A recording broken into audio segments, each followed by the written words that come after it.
Our team was tasked with integrating this octocopter drone with a robotic manipulator. Our goal was to be able to pick up and carry a full 12-ounce pop can. Similar projects have been completed before, but nothing with this reach and payload have ever been done. We started with this manipulator designed by a previous senior design group, so the first step was to test it and see how well it worked. We found that the original manipulator was not working because the required torque in each joint was too high for the servos that we inherited.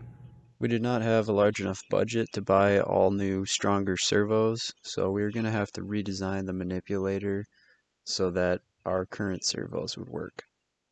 We used SolidWorks, MATLAB, Excel, and some hand calculations to analyze some of the new possible designs for the manipulator. The design we decided for the manipulator was much shorter, but accomplished the same effective reach because of the mounting location, forward of center on the drone.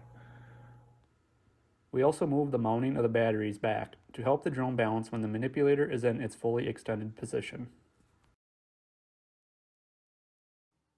We created code to control the manipulator using Arduino, and we used an app called Processing to make a useful control interface.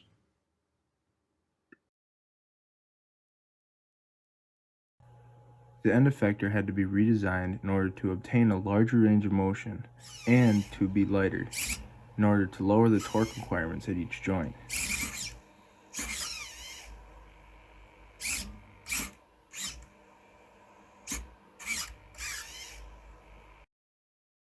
When we started, the drone was missing several components, so it was not functioning either. When we acquired all the parts for the drone, we started test flights. They didn't start great, but we changed the rotors and adjusted the peak shock to get stable flight.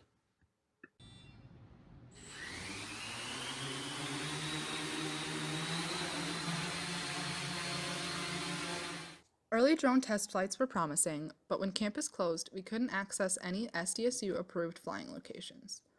So, we proceeded with a Simulink model of the system to prove the drone could fly successfully and remain stable with the manipulator.